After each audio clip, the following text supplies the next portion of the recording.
Boy, we have long summers in Florida. And, I got to do this book. And I want to take a long summer off. My fan base of one would be very disappointed. So here I am. I'm in the white shirt. I think the white shirt is cooler. The the silk one I wore last time might be, but that one has finally bit the dust. That is old, that shirt. Oldie but a goodie. Well, okay. So I'm starting on the cure section now. This is the cure section. And first thing we got to talk about is switching, because if you're switched, you won't cure anything. And everybody is switched. Believe it. Everybody is switched. Now, a lot of people are doing really well, by whatever standard you want to apply to them. I mean, if you want to see them as doing well, it's not hard, They make money or have a relationship or... Oh, my friend was doing relationship courses. I know him from back when he was my student long ago. And he went into doing relationship courses. And he always wanted to teach, but he wanted to keep all the money, for himself. And so, there's nothing really wrong with that, it's not a terrible thing. It doesn't mean he switched.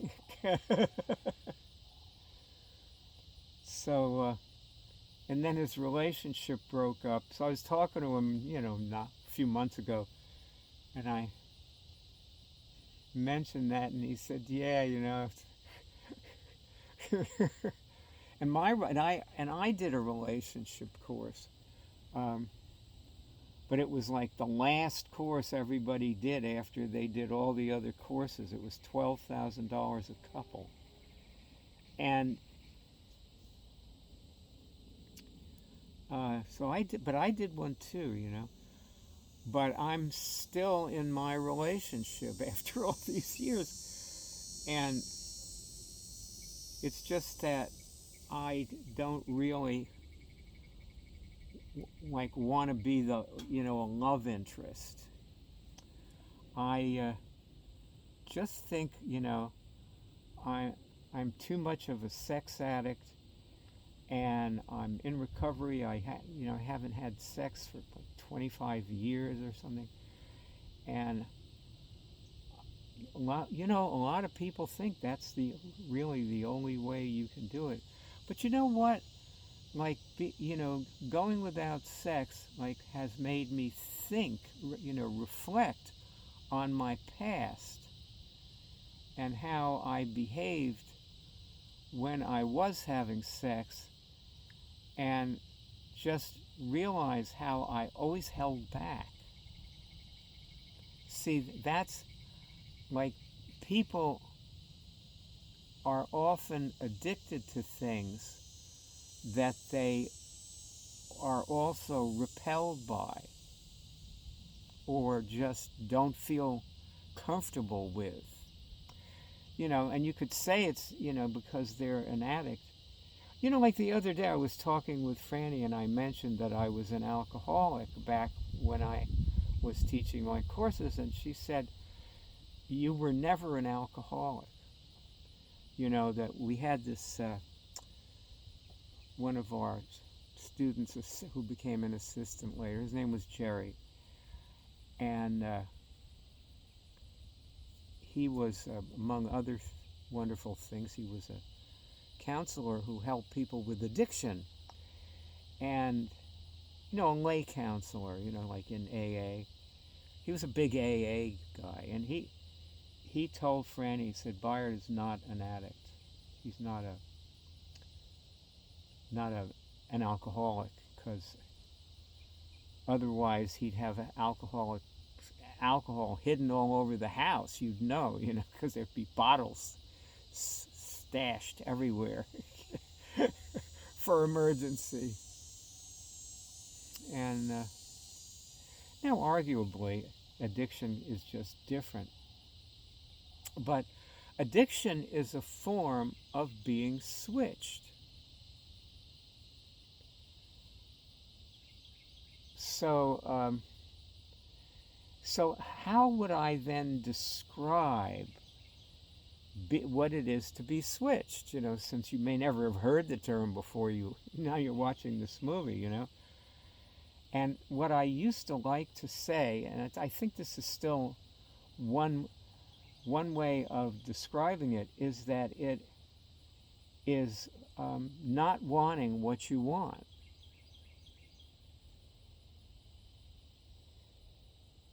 Now that is like, so you don't get it. Like a friend of mine was saying that she sabotages herself when she's trading. And I think that people confuse being switched with self-sabotage, which there's no such thing as. Like, nobody sits around plotting against themselves, I'll really mess myself up this time. People don't do that, But what they may be is switched, which means they don't want what they want. And if you don't want what you want, and of course there's a million other things, like she was telling me she sabotaged herself by closing a trade prematurely. And I had a real problem with closing trades prematurely. And it was never an addiction. It was never a self-sabotage. It was, I really bored into what it was. So I can tell you that was never part of it.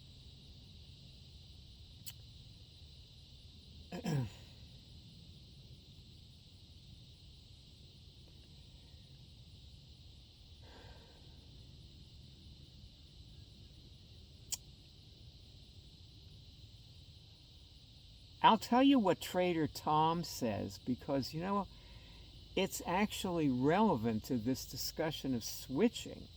I just realized. I tell you, once you start to understand, even when you're just at the beginning stages of understanding what it is to be switched, it makes a huge difference to understand this in the way you see things. And Trader Tom was talking about how traders cannot stay in a winning trade. The only trade they feel like they can stay in are losing trades. Doesn't that sound like doing the opposite of what you want? Because of course everybody wants to be, we all know we want to be in a winning trade. And it's the same with cure. Let's say you have cancer. Like, you want to cure your cancer, right? It's obvious to you.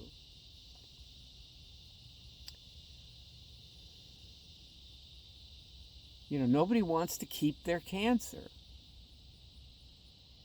And when you watch people who are who do what we show people to do to cure cancer, and they do it, and they're good at it, and it makes them feel better. And then they abandon it. And they go do something else. And the doctor's sitting there with them saying, well, this only has a 10% chance of working, but we're willing to do it. We don't have anything else. And they do that. Oh.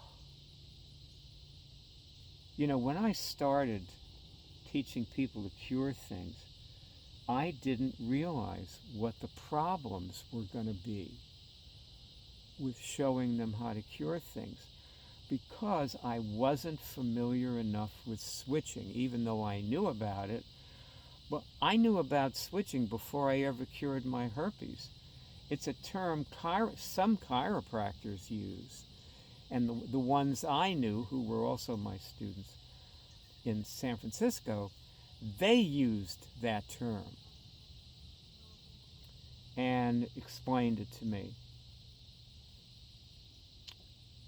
And the way they explained it was your energy is running backwards, which is something that actually happens to chakras. And so one thing when you're checking your chakras, you would want to check if they're spinning in the right direction, or if they're spinning at all, or if they're spinning too slowly or too quickly, or whatever, right?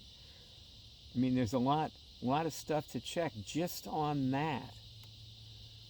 And some chakras are related to money. And if those chakras are spinning backwards, then, your bank balance goes down instead of up. Like people who take their money and they buy, like they'll buy things that don't make them any money, but that they want. Like they'll buy a brand new car and they'll buy a wide flat screen and watch TV on it and stuff. It doesn't do much for them. Doesn't help them make money, which they may not know how to do anyway. Which you could say of everyone who has a job. All these people who say, we want jobs, what they're saying is, we want to make money for somebody else. Sounds switched, right?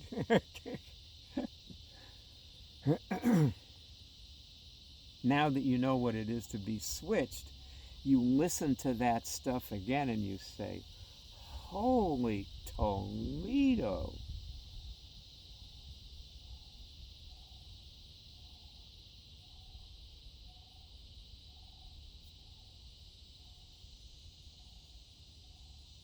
I never realized that.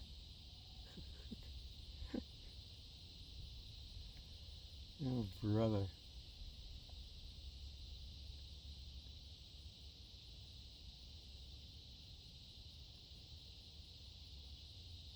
Or have you ever had the feeling like your family doesn't want you to be who you are? They're switched. They may also be perceiving that you're switched.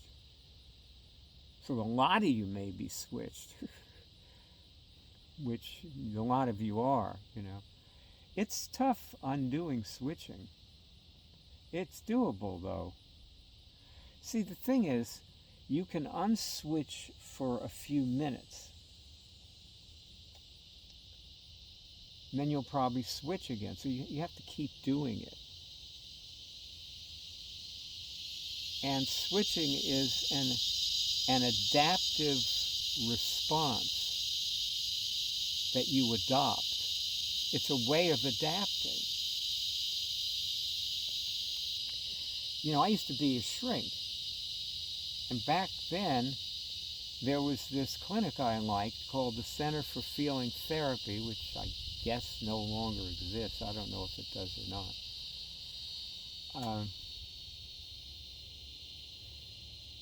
And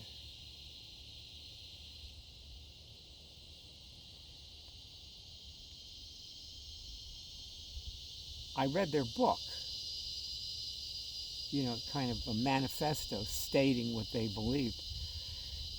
One of the examples they gave, which stuck with me, was that if a kid is crying because he wants a cookie, and you refuse to give him a cookie, and he wants the cookie, and now he's crying, he's lost all hope of getting a cookie from you, or of you loving him, or whatever it is, and he's like wailing, and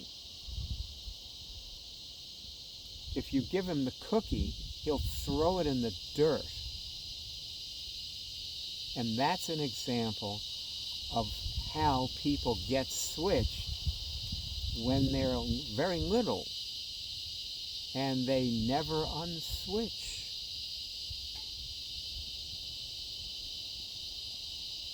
You know, they do all kinds of various behaviors, but they never unswitch.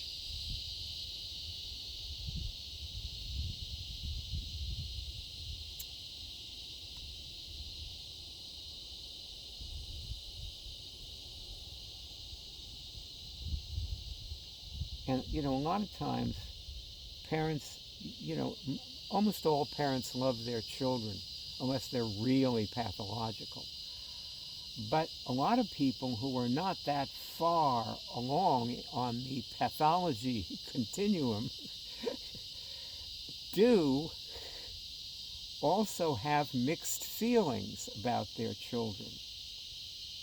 You know, a mother is holding a crying child in the supermarket line, and she's just letting it cry. And she goes, like, in her mind, like a thought goes across her mind, I never wanted this child.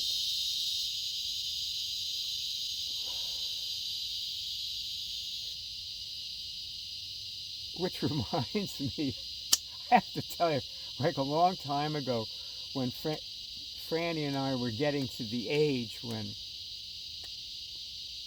we wouldn't be able to have kids anymore, and I asked Franny, well, do you think we should have, you know, a kid or two before it gets too late, you know? And Franny kind of smiled, that knowing smile of hers, and she said, well, you know, kids are a lot of work.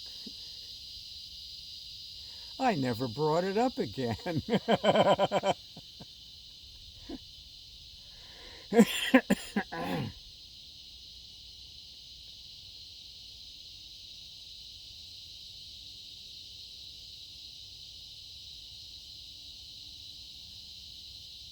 So in this world, it is very hard to navigate your life among the things that you want so that you get them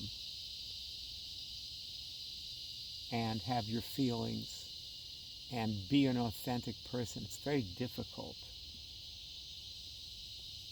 You know, I was listening to the Supreme Court Justice in a YouTube movie. Her name is Kenji, I think.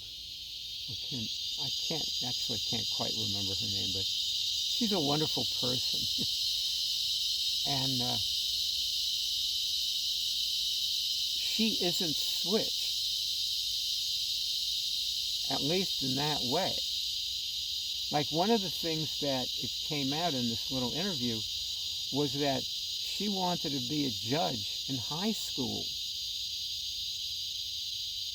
That was her goal.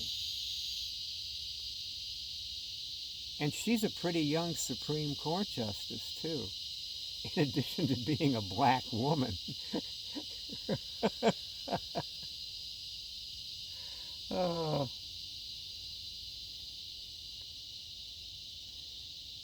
But you can see that in terms of being switched or not, you know, it's something that Lao Tzu said.